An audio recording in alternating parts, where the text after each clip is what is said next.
You're listening to Civic Media. You can tune into any of our live shows on any radio station across the state with the Civic Media app. Find us in your phone's app store and listen anytime, anywhere.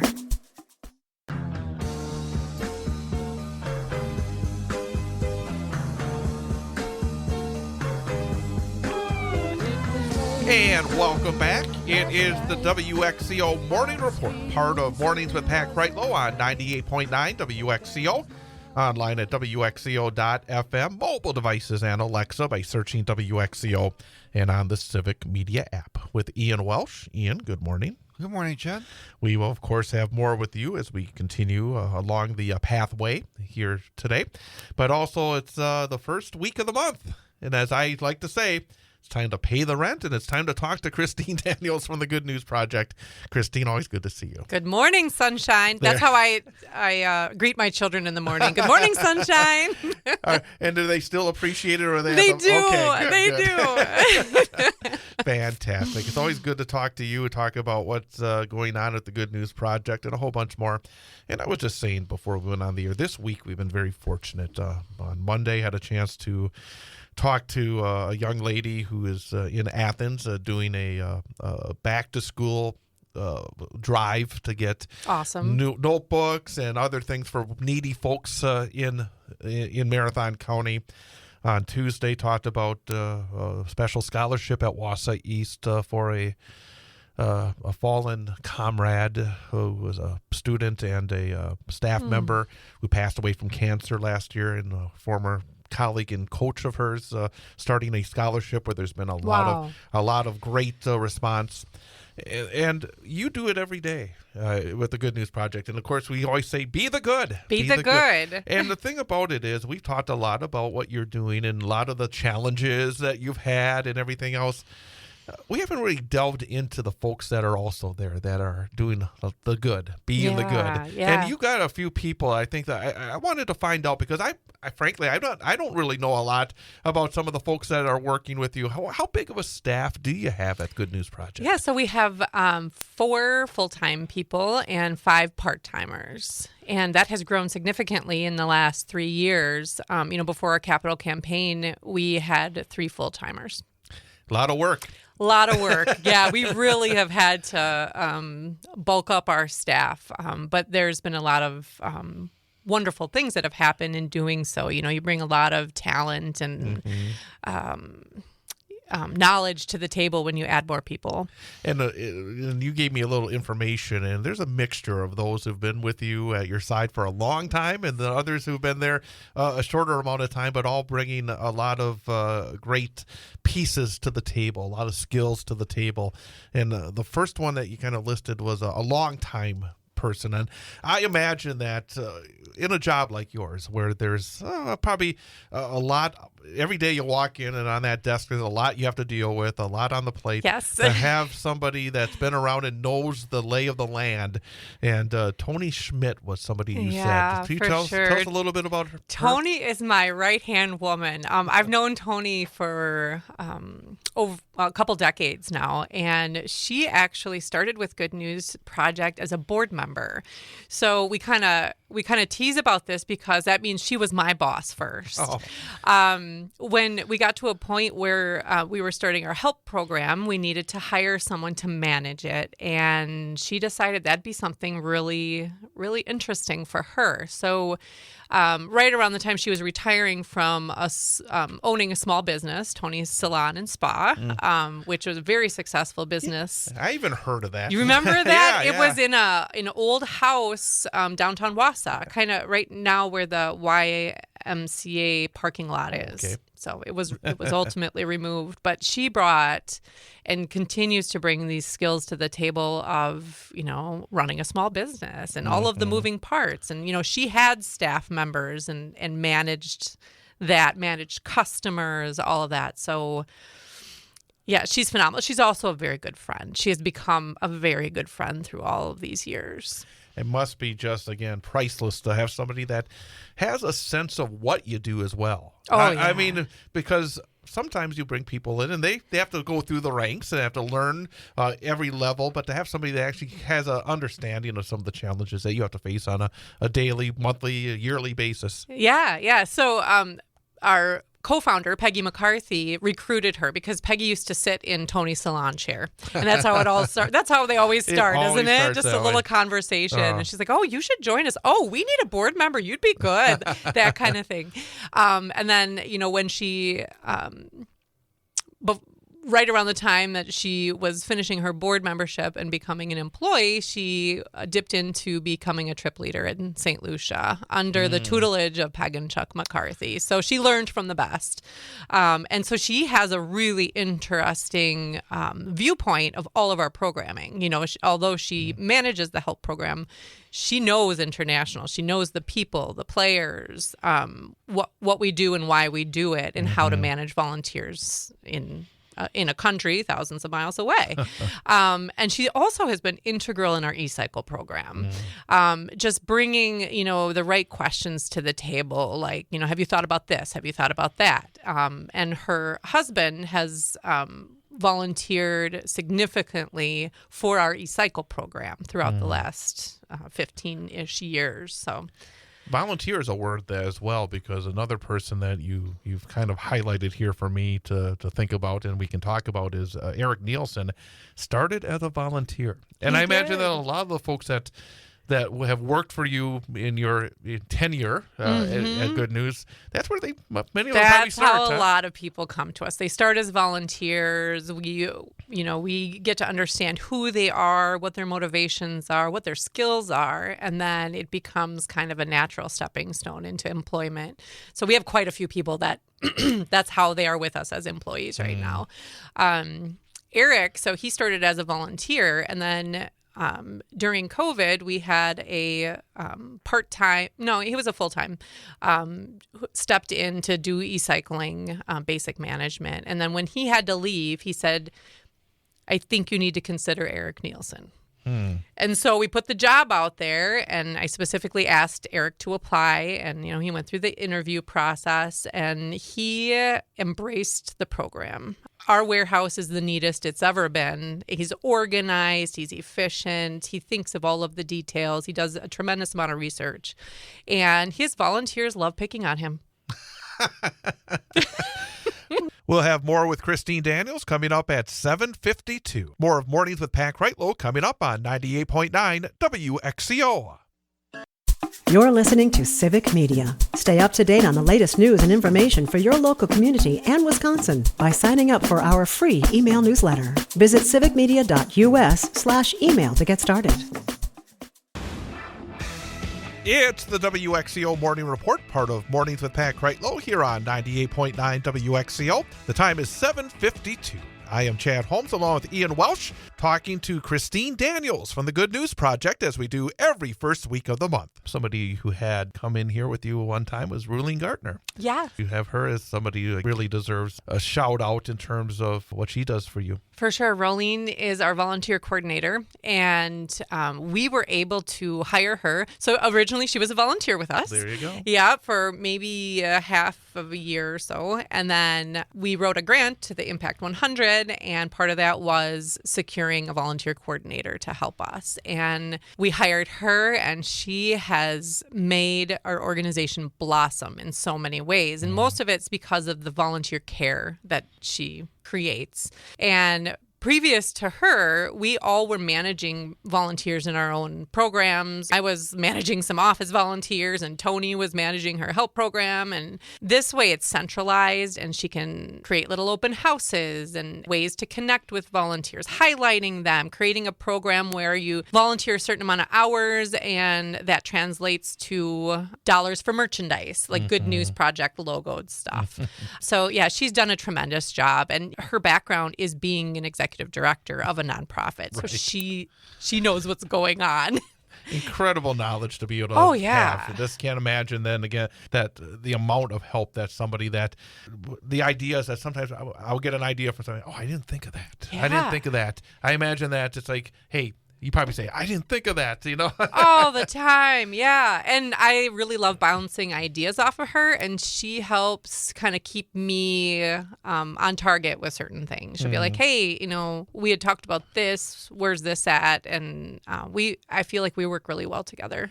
Another lady involved, Jacqueline Denke. Mm-hmm. Tell us a little bit about her and what she does. Jacqueline is fabulous. She came to us, as Tony was hired to grow the help program. She did just that to the point to where she needed help. And so we opened up an assistant position for help. I think it was right around 2021. And Jacqueline has filled this position. She has been a CNA in the past. She has worked in manufacturing. She runs a dairy farm. She's a hard worker, and she knows all of the things. So, if Tony's not available, you go to Jacqueline, and she can basically answer the questions. So, a guy that you've talked about a lot, I think, in our discussions, Al. Al, you keep talking about Al all the time. I mean, you talked about Al, I think, a handful of times in the past year. Al is a favorite. So Al also came to us through volunteering. Yeah. He was doing fix-it things and alongside of one of his really good friends. And, he knew we were beginning this program. It was toward the end of our last strategic plan, and this has been a goal of Tony's forever to have a mobile help truck. Yeah. And so Al applied for the position, and he's been working with us ever since on a part-time basis. But Al's history is so interesting. Like, he has worked for a couple local manufacturing groups and has helped grow their businesses from like 350 employees to over 1,000 employees, and helped manage ways to cut costs and assess different processes. And so this is yet another situation where, I'm the boss, and yet I am learning from Al. Mm-hmm. Al, came to me and said, I think these are some skill sets that I could share with you. And I'm like, yeah, teach me. And it's really exciting. Just to kind of have that flip-flop and to continue to talk about, okay, like, we realize this isn't part of a normal employment structure in terms of, quote unquote, who's in charge or something. But I feel like as long as you keep the open communication and the ideal that you're going to learn from the other person, it's fine, right? Like, we have all of these pre-established ways of looking at business and running a business and being a good human. And, not all of them are great. Well, what's the old adage that you really get the most done if nobody cares who gets the credit? Exactly. Yes. Yeah. It's so true. And you got a few folks that are either interns or just, folks that are there to help. But boy, the impact is probably greater than you can imagine for people that just come in and fill some gaps and do some really good work. Yes, for sure. So we have Sheila, and we have Adrian, and we have Megan, and they all work part-time. But if we didn't have these three people, there would be a significant hole in our operation. So it's very important to point them out in the work that they do. They're helping with our health equipment lending program, customer service, and they're the ones speaking with customers who need things. They're asking, what do you need? Have you thought about toileting? Have you thought about mobility? How much do you weigh? All of that stuff that helps us fit equipment to people. And I think I told you before that Adrian and Megan are my comic relief. Like, even this morning, Adrian's like, I can't log in. I guess it must be a sign I shouldn't be at work today. And like, but Adrian, you did this yesterday too. we got you logged in ultimately. But she's a hoot. I mean, again, it's just wonderful to hear about people that are positive influences. It can be within a company, a corporation, within a group like Good News. It's just wonderful to hear. Again, we hear so much about those who are, I think, pushing back in the wrong direction, but there's still a lot of people that are grabbing hands and pulling forward in the right direction. Yeah, for sure. I feel like we're all very aware of one another's I don't know, like where we're at, Right. like yesterday, one of the employees came in and said, "You seem off to me. Are you okay?" And just that someone paused enough to see that maybe there was something on my face, or maybe there was a certain way I was acting or responding, and I got a hug out of it. And I was just like, I needed that. I appreciated that because someone paid attention. And I love that. Everyone's aware. And it's not just our employees. Our volunteers are very much aware too. And we treat one another as equals in all circumstances. And it works best that way. Christine Daniels joins us the first week of every month. And again, thank you very much. Yeah, and thanks for having me again. Thank you. We're going to take a time out and be back with more here on 98.9 WXCO. And welcome back. It is the WXCO Morning Report, part of Mornings with Pat Kreitlow here on 98.9 WXCO. Friday morning. And heading towards the weekend, heading towards the first Packer game, heading towards another big weekend for the Brewers and the New York Mets, and doing great. And I was thinking, man, there's so much sports going on. And I need to talk about a little bit of the sports. And, of course, you hear now Mike Clemens on with Pat Kreitlow, because they stole him away from me. And I had lost some time, but now I thought it's time to bring back Paul Michlig, our prodigal son. Great to have you back.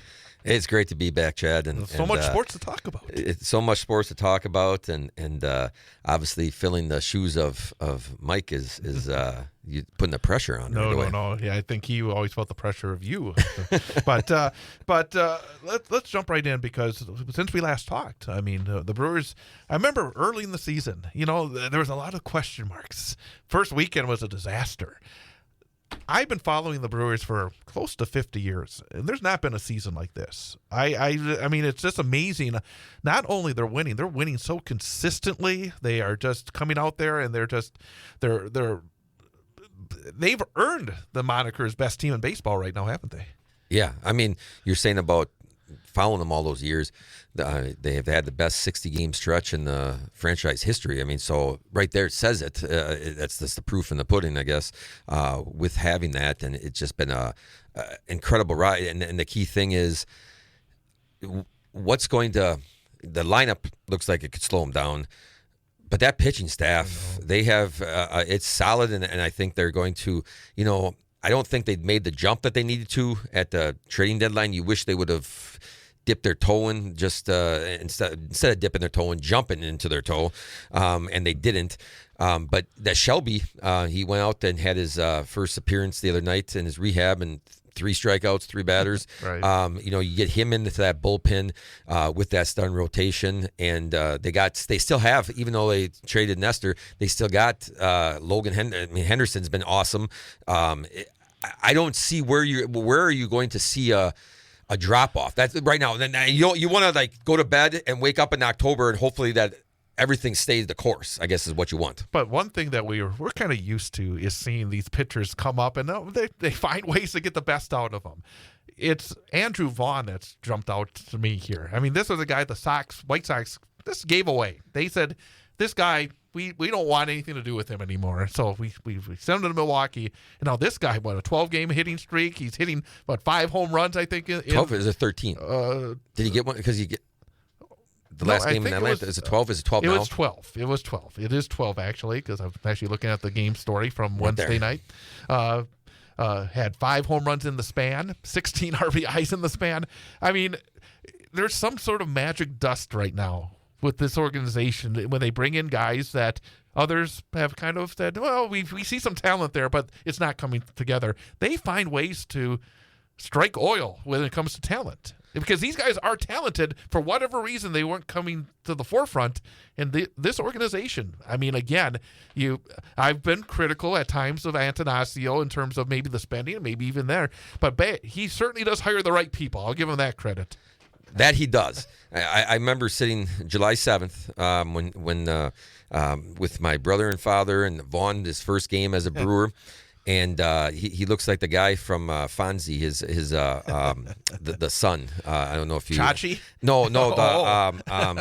I forget. He looks at this. Just look it up, and you'll know what it is. He's kind of losing his hair. He's looking, he's like me out there, and he looks like he doesn't belong out there. And he came out and he hit that home run. And we were sitting there laughing, and I go, he was the 3rd pick overall. I know. Yes. I mean, he's got talent. He's got to have talent. There's some reason why he was picked 3rd overall, that he has talent, and why it didn't work there, who knows, whatever the case might be. But they obviously have the correct, like you said, management to get him into a situation where he feels comfortable. And the key thing is starting off hot, because when he was down in the AAA, he didn't hit a home run. I know. Is that nuts? That's crazy. It's nuts. I mean, it's just insane. And I don't think, and they've said it the last week or so, that they believe it's going to stick.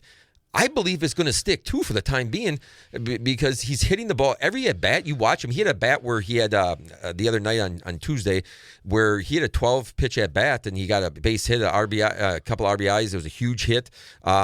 And those are the things that he's doing. He's making good at-bats. This is not just a fluke. And so much of hitting is confidence. I mean, going back when I remember playing in Babe Ruth ball, I had this bad slump, and the confidence went away. Once I got a hit and then I got a second hit, all of a sudden it felt like, oh, okay, now I can do it again. But when you're not hitting, boy, it feels like you have no chance. Yep. I mean, I still remember that aspect of it. Another player I wanted to mention is, since last time we talked, Brandon Woodruff. It just shows medical miracles again. I mean, the guy's out for. I remember we were actually in Milwaukee when we kind of heard that he was done for that year. Yep. Remember that? Yep. And that was like early in the 2023 season, I think it was. And he's come back and 3-0 on the season, 2.22 ERA, just amazing stuff. And he just solidified again the rotation, Yes. And that made a trade with Nestor to get Shelby over for that bullpen and secure that bullpen even more. The crazy thing is, the bullpen's kind of got a rest the last week or so, and so hopefully they get fresh. I can't rail about these terrible 5-inning starts that I always do. Well, I mean, the whole thing has just been, when you got now it's pretty consistent with those starting guys. They're getting 5 innings, and then Priester gets a little 7. Bit more. That's the thing. That's when he got 7, I was like, yeah, that's what I like to see. I mean, that's huge when he has that, and and maybe since we last talked,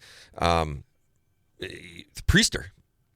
And there's another guy that the Brewers picked up. Unbelievable. He's won his last. No, he hasn't won his last, but they've won. The Brewers have won his last 12 starts.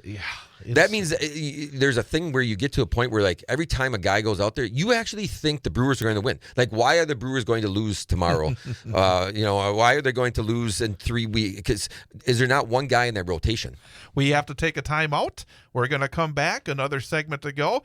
Yeah, we'll talk some Packers as they start on Saturday. And also, we're going to see if Ian can get an A grade for the week on his number for the day quiz.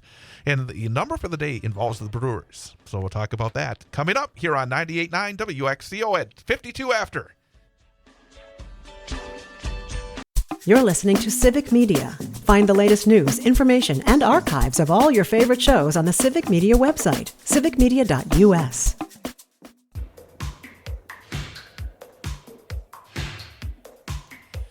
And welcome back. It is the Friday edition of Mornings with Pat Kreitlow, our WXCO Morning Report. The time is 9:52. And coming up in just a few minutes, we will have our number for the day quiz with Ian Welsh. But we have a few more minutes with Paul Michlig talking Wisconsin sports. And Packers start tomorrow against the New York Jets. And Aaron Rodgers left before this happened, but they'll see him later in the season with Pittsburgh. But training camp has obviously been underway. It's been, again, I don't know if I'm not just following it close enough, but it feels like it's been a pretty quiet training camp for the Packers. Yeah, I mean, I don't know how many positions they really have battling out. Last year they had a kicker situation that they were trying to figure out, and those different kinds of position battles where a lot of the stuff is probably secure for the most part. The only hiccup so far, the way it looks, is Hobbs in his meniscus there. having a quick surgery, and hopefully he'll be back before the first game. Otherwise, that's the key thing. There's not been any major injuries, and the position battles, for the most part, are pretty. Defensive tackle, I think, is a spot that is got to be secured, and that free agent rookie from Georgia looks like he's doing a pretty good job up there. Mm-hmm. And there's those kinds of things that are those battles, and that's specifically on first down kind of plays. Otherwise, they it looks like they're kind of still working in the slot. Bullard's not doing so well, but I mean, there's those kinds of things. Yeah. So again, it'll be interesting, and again. I admit I haven't watched a lot of preseason football the last few years. I'm not sure. Maybe I'll catch some of the game tomorrow, but at the same time, I'm just looking forward to the regular season. I don't think I think it's all about just trying to stay as healthy as possible. What is your theory? Because I know who was it? There's a team out there. I wish I remember. I read a story about it that's going against the grain, and they're actually going to play their starters a lot the entirety of the preseason. How important do you think having playing time for the starters is? Well, that's I'm trying to remember. As much as they play year round. I don't know. I mean, different guys coming in and out. It's such a long year. It's a long year. I don't know if that is. I don't know if that is, and what they do in practice now and how they take care of their bodies. I don't know if that's something that is needed. Some people will say yes, and some people will say no. And they all different. They work differently, and they all come out a different way, and it works for whoever. I don't think there's a right or wrong answer. My personal thing, if you don't have your team on the field at the start of the year that you are expecting, you get somebody banged up during the preseason, I think that is not very intelligent. That's and especially this year when you have Detroit in week 1. I mean, obviously that's I'm going to use my word, big, but that's a big game. And because if you're going to go off their theory, which I'm not disagreeing with their theory, that those divisional games count as 2. So really that first game is actually 2 games. You only got 6 of the 17. I mean, those are the major focus, I think, in terms of needing those, especially in a good division. I mean, you look at this division this year. I mean, Detroit obviously has some changes with their coaching staff, but you would expect that they would still be solid on the field. Minnesota's got a new quarterback, so there's obviously that little bit of a question mark. And then the Bears brought in Detroit's offensive coordinator, and he's coming in gung-ho. I'll say this much. It sounds like he's very confident in his own abilities. It has the potential of being it has the potential now with this scheduling of 6 division games and 11 out of the division, where theoretically, pretty easily, you could have 4 winning teams. You could easily have that. And going back to that, you lose to Detroit, you're 2 games out already. Exactly. I mean, that's just how. And especially losing at home. Especially losing at home, so you basically got another one coming that you think that you might lose. It's a big game, and that division is good. I do think that Detroit. It's going to be interesting to see. Because I think coaching does play a huge. If any losing sport, both coordinators, that's a lot. That's a lot. And I'm sure they plucked some guys with them. I mean, they just didn't leave all those assistants there. Right. So they plucked some of those guys with them. So you're talking about quite a bit of new staff overall. Now it'll be interesting to see the head guy how much now. He brings in his guys again. He did a great job of hiring, obviously, one time. Does he going to do it again right. and bring in that stuff? So that's an interesting battle right off the bat, and it might take him a little time. In Minnesota, same thing. That's a big difference. They listen to somebody. He was under Michigan's Harbaugh the whole time when he was in college. J.J. McCarthy. Yep, yeah. and he never had a face.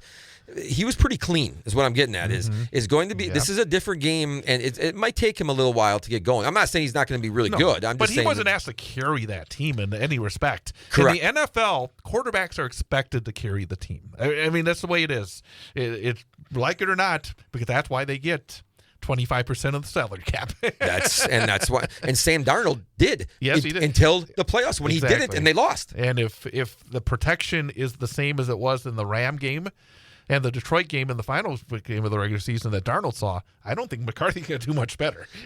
And he might not last because he's not going to get rid of that ball, and he's going to be able to think that he's going to be able to. This is not college anymore. We will talk some Badger football next week because they're practicing too, but good to have you back. Oh, it's great to be back. And now we got to finish up with our number for the day quiz. And Ian is 3 for 4 this week, so a chance for an A grade if he gets it right. And I said the Brewers are the topic. And your number for the day is, what is the most number of wins the Brewers have ever had in the regular season? Most number of wins in the regular season. Is the correct answer 93, 96, or 99? 93, 96, or 99? Last one of the week. Okay, I got. Bet your dad knows. Yeah, I bet he's trying to send the mental waves if he knew this question. But I'm gonna say a 96. 96 is my final answer. The most wins for the Milwaukee Brewers in a regular season occurred in 2011 when they finished 96 and 66. Yes, I got that right. An A grade for That's Ian. a good week. That's that a way feels to good. go into the weekend, right? Yeah, it feels really good. We'll see you Monday. Have a good weekend, everybody.